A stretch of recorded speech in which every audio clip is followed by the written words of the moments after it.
Olá, sejam bem-vindos aos 5 perguntas para o CHRO, a websérie da Minds feita por especialistas de carreira na área de recursos humanos para todos os profissionais da área. É com muita satisfação que hoje recebemos Suzy Claverry, CHRO da TotalPass. Pioneira em Employer Branding no Brasil e referência em experiência do colaborador com passagens por IBM, United Health, Suzy conecta marketing e RH para construir culturas que conectam pessoas e resultados de forma humana. Este episódio está imperdível. Acompanhe! Minha trajetória profissional é bem diversa, né? Hoje eu estou no RH, mas eu não vim do mundo de RH. Eu tenho minha formação original, eu sou design gráfica, trabalhei muito tempo em agências de publicidade, no mercado de comunicação e depois eu vim migrando para um cenário de marketing digital quando isso começou a surgir aqui no Brasil. Eu sempre fui muito curiosa e acabei me interessando por esse mercado, me especializando nele e fui convidada por uma empresa de recrutamento e seleção para trabalhar junto com eles e fazer toda a parte de marketing digital para a América Latina. Foi ali que começou a minha paixão por recursos humanos e eu vi que podia unir ali todos os meus conhecimentos de marketing e comunicação com a área de recursos humanos mesmo. Tive a oportunidade de trabalhar depois em empresas de tecnologia, em empresas de saúde e atualmente em empresas de bem-estar, então é uma trajetória longa depois dessa empresa de recrutamento e seleção que eu vim traçando no RH.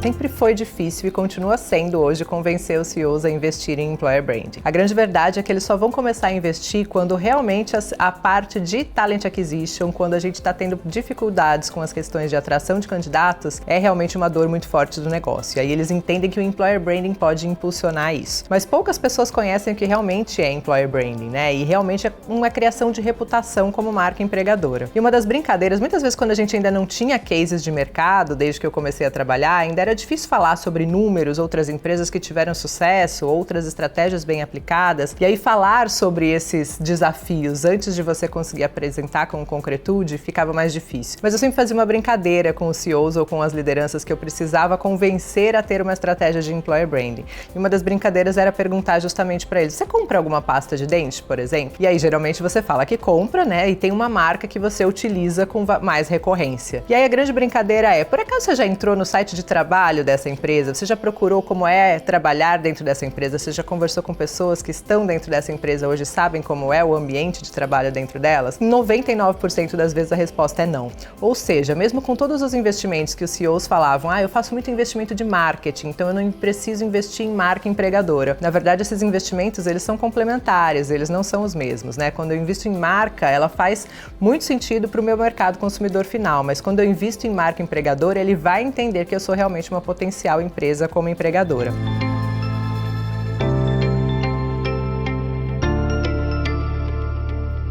Olha, eu tenho uma visão muito própria realmente de onde fica melhor a gente colocar o cenário de marca empregadora. A verdade é que marca empregadora mexe com tudo que tem a ver com talentos. Quando ela é colocada, a marca empregadora, ela é colocada dentro de Talent Acquisition, ela fica com um viés muito grande focado na atração de talentos. E na verdade o que acontece é que marca empregadora a gente está falando de reputação. E a reputação, ela acontece antes, né? A reputação, ela vem através das experiências que são criadas na empresa. Então eu sempre brinco: o que vem antes, o ovo ou a galinha, né? E aí o que vem antes, a experiência ou a marca empregadora? E na verdade vem a experiência. Você precisa vivenciar a experiência de trabalho dentro de uma empresa primeiro, para depois ela realmente se tornar uma empresa, uma marca com reputação que possa ser comentada positiva ou negativamente pelas pessoas. Então colocar ela só dentro do cenário de Talent Acquisition enviesa ela muito para que ela seja feita só para atração de candidatos, quando na verdade você também precisa principalmente cuidar dessa marca empregadora para dentro de casa, para o cenário de pessoas colaboradoras que trabalham dentro daquela empresa. Então, para mim, o melhor cenário não é dentro de marketing, não é dentro de comunicação interna, mas é dentro de RH,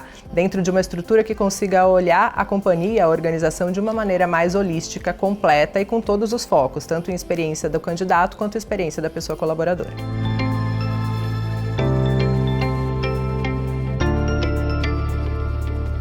Acho que esse é um grande desafio, principalmente para as pessoas que estão inseridas dentro de RH. A gente tem um apego e muitas vezes a gente ouve essa palavra no mercado, né, essa frase no mercado, que o RH é a área que cuida de pessoas. E aí dá a impressão que a gente não cuida de negócio. Na verdade, a gente cuida muito de negócio, só que através de pessoas. Então, acho que a grande dificuldade que o RH tem hoje é de falar essa linguagem do negócio, é entender esse equilíbrio entre aquilo que é preciso ser entregue em termos de meta, em termos de organização, né, em termos de projeção de futuro de uma empresa, através das pessoas. Então, Então, acho que quando a gente fala desse cenário, o RH precisa estar muito preparado para conversar diretamente com o negócio, mas precisa realmente ter esse equilíbrio. Eu acho que esse é o equilíbrio que faz com que o RH seja uma área diferente. E à medida que a gente vai evoluindo a maturidade de uma organização também para olhar para o RH, e não é aquele RH só que traz esse contato só com pessoas, mas que traz através de dados, números e fatos, né, a presença de como é importante esse cenário de pessoas dentro das organizações, mais forte a gente fica também como estrutura de RH. E o colaborador também aprende a confiar dentro desse cenário, sabe que a gente sempre vai ser um porto seguro, mas que ao mesmo tempo a gente vai ser aquela área que vai fazer o contrapeso entre as necessidades do negócio e aquilo, a necessidade das pessoas dentro das empresas também.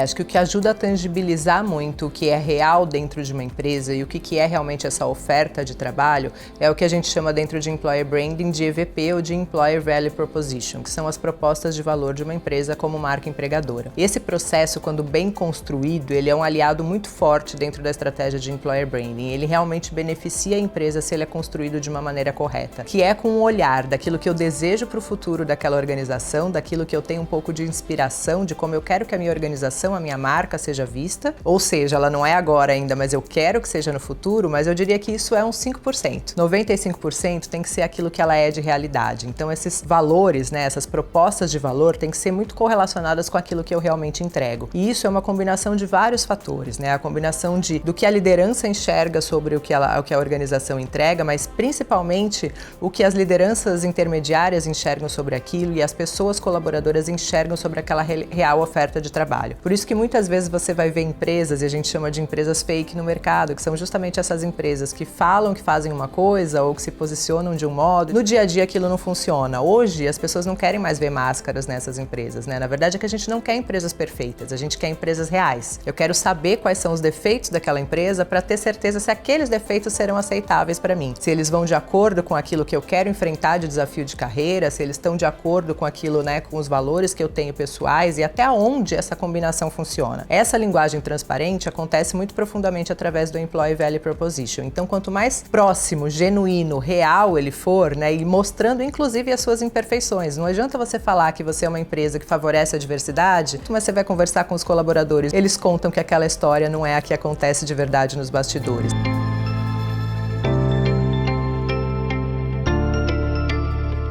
Eu acho que com a visão de CHRO que eu tenho hoje, o que eu refaria dentro desse cenário seria justamente começar a pensar em experiência muito antes do que eu comecei a pensar.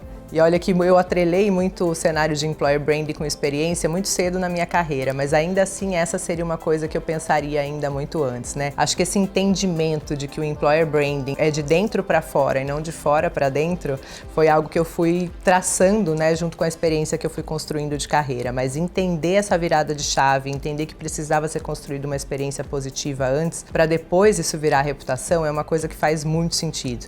E essa experiência também, quando a gente olha, essa desconstrução era algo que eu pensaria diferente também. Essa questão de pensar em experiência não é pensar em coisas megalomaníacas dentro das empresas, mas é pensar em pequenos efeitos que aquilo pode ser formado em cascata quando você faz boas pequenas experiências no dia a dia das pessoas. Então, muitas vezes pensar em grandiosidade, em grandes projetos, em coisas que vão demorar muitos anos para acontecer, é começar a pensar o que eu posso fazer no meu hoje, né? Qual que é a parte que me toca, o que eu posso fazer dentro dessa experiência e muitas vezes trabalhar essas experiências em formato de bolha. Às vezes a gente pensa também, eu tenho que transformar a experiência da empresa inteira positiva. Você não vai conseguir fazer isso num curto espaço de tempo e numa coisa muito rápida e com todo mundo focado no mesmo esforço. Talvez você tenha que ir justamente transformando pequenas áreas, pequenas equipes, pequenas pessoas que estão ali de acordo com o mesmo conceito que você e com a mesma necessidade de transição de uma experiência positiva. E esse montante somado é o que faz com que essa experiência seja positiva. Quando eu faço palestras, eu sempre termino com ela. É uma frase que eu fui aprendendo a relacionar com o meu cenário, com a minha carreira de Employer Branding, principalmente, e com RH depois disso, que é It's all about people, it's all about experience, ou seja, é tudo sobre pessoas e experiências, e eu levo isso muito a sério, tanto na minha vida pessoal, pensando nas pessoas que me importam e qual a experiência positiva que eu posso criar para elas, quanto em cada empresa que eu vou, eu penso exatamente assim, as pessoas são aquilo que movem essa empresa, qual é a melhor experiência que eu posso criar para elas, e no final do dia realmente é tudo sobre isso. Qualquer outra coisa, seja tecnologia, seja espaço, seja remuneração, qualquer outra coisa fica para trás, mas o que não fica para trás são as pessoas e as experiências que elas tiveram junto com a gente.